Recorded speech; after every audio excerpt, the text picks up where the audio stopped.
Like many of you, I read a lot of the books when I was thinking about starting my company, and what came through over and over and over again was the importance of building that system, that repeatable system.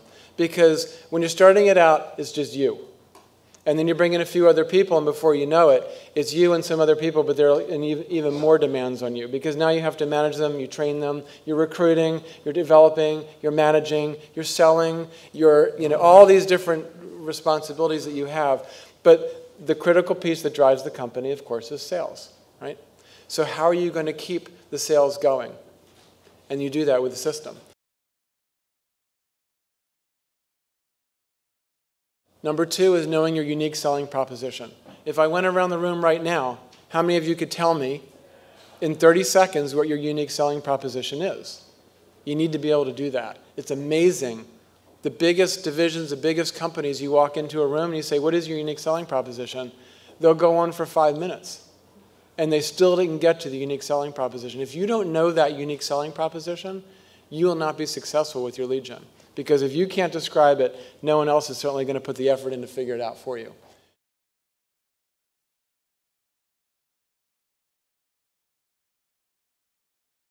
After you do all those other things, then you create your strategy. So where a lot of companies fail is they don't do 1 through 4. They do 4B, which is the tactics, the coolest new social media tool. They pull that out. Wow, it's working for someone else. We read a great case study. Let's do that. If you don't do 1 through 4, you're not going to succeed. When you start to look at your industry, you need to understand what terminology is your industry using. What are people searching for? What are the terms? Not what are the terms that you think they're searching for, but actually what are they searching for? And the way you do that is with keyword research. All right? So keyword research, a lot of people say, well, keyword research, that's for the SEO guy. And if you ever heard an SEO guy tell you, oh, keyword research, I can do that, that's really easy, that's like a 5-minute exercise, it is not a 5-minute exercise. It is very complicated. It takes a lot of labor, and it takes a lot of analysis. And if you are driving the direction of your company, you need to understand this, and you need to do some of this work on your own, or you need to be very close to someone who is working through that with you. How you implement and how you communicate through all of that, because it's all about the content. Yeah, back to the publishing days. So if you don't have that message right and you don't understand how to speak to your market in the language that they're speaking in, then you're not going to succeed. So a great example. We do work for a big wheelchair van company. Those are the companies that outfit a van to help people who are disabled get in and out of their cars, drive around, be transported, and so forth. And they said, don't use the word handicap. Not politically correct. Well, we did all the research, and we looked at all the competitors, and we looked at what people were searching for. Guess what word they were using? So, yeah, it may not be politically correct. I'm not suggesting that you use it inappropriately, but you'd be surprised if you don't really know the language that your market is using, you could be leaving half your market on the table. So what you do is you test the terms that you think your market is going to respond to. And you pay a little bit of money for PPC, and you test, and you see, well, how many people have actually searched for that? Really? And you're going to really understand that directly from your AdWords analytics. And then bring them to your site. So they click on it, and now they land on a landing page, and you look at how they convert. You look at how they're moving through your site. You look at your Google Analytics or whatever tool you're using for your web analytics, and you see, are these guys going to convert? So sometimes you get some terms that bring the people in, but they don't convert. So they're way, way too high up in the purchase chain. They may be good for other reasons, but if they don't convert, maybe they're not the best tool to build your SEO strategy on, which is what comes next. We always talk about the website as your foundation.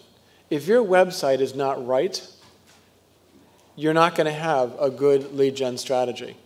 So another example, we have a company in the financial services industry. They came in, they said, we want you to take all these great leads that we have, and we want you to create a campaign to convert these guys. And we looked at their website. We couldn't understand what they were selling. I mean, we showed it to 5 people. It's like, I have no idea. There were so many different offers and colors and fonts and everything else. I'm sure none of you would ever do that. But it's a serious challenge if your website is not right, so you've got to fix that first. Because if you bring people with the PPC or with the direct mail or with whatever other channel you're going to use, if that website can't produce, you lose. You spent all that money bringing people there, and it's really expensive getting them there. So get that website right. Make sure the user experience, the path, the terminology you use, and everything about that website is ready to go.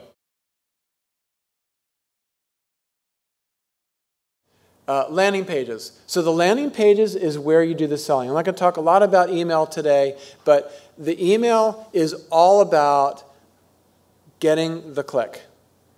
All right? That's what you want your email to do. Okay? And when I say get the click, when someone clicks on that email, they're going to get to your landing page. The landing page is where you do the heavy lifting. So you need to tease them. Tell them the unique selling proposition, that really big problem that you're going to solve. You mention that. You tease them in the email. You get them to click. Because here's the psychology, folks. So if you get somebody in an email, okay, and they may look at it in the preview pane, and they look, and you're trying to do all the selling in your email, all right? It's really long, and you have a lot to do on that page. First of all, you're going to lose people. Right? They're just not going to pay attention. So you need to shore it up, make it tighter, make it really clear, give them enough to intrigue them that you understand what their issue is or what they're trying to solve. When you get to the landing page, when they make that click, their whole psychology, the whole bent now is that you've gotten them interested because they clicked, they made that click because they want to learn more. All right? So when they open the email, they don't necessarily want to learn more yet. So as soon as you get them in the state where, all right, let me learn a little bit more. So now you've got them on the landing page, and that landing page is going to be much, much more effective or it's going to be able to do much more of the lifting because now you have them. They're interested. They're paying attention. They're now an active reader. So now you make the landing page do the rest of it. And there's all kinds of landing page optimization stuff that I won't go into today, but suffice to say there's a lot to do with a landing page. A couple really quick stats for you. So if you blog, how many of you have a blog today? Okay, not many of you. So blogging is a lot of work. It's a lot of work. It's okay to get people to help you. I mean, get more people in your company to help you write those blogs because we all know that you can't do it on your own. So those websites, when you compare to sites where you have fewer than 4 blog posts a month, compared to someone who's doing 16 to 20, twice the traffic and 5 times if you have over 20 posts a month. Leads, 3 times the leads and 4 times the leads. I mean, these are pretty cool numbers. I mean, it works, okay? And it's because you're building a following. You're building a continuity. You're building that system of keeping people coming back if they like what you have to say. Next thing with Twitter, so same kind of numbers. With 300 to 1,000 followers, you're going to see 5 times as much traffic to your site, 6 times as much with over 1,000. So it works, but it takes time, and you have to decide whether that's something that's going to be effective for you. You test that. The reason why we chose email marketing to focus on initially is because it is incredibly data-driven.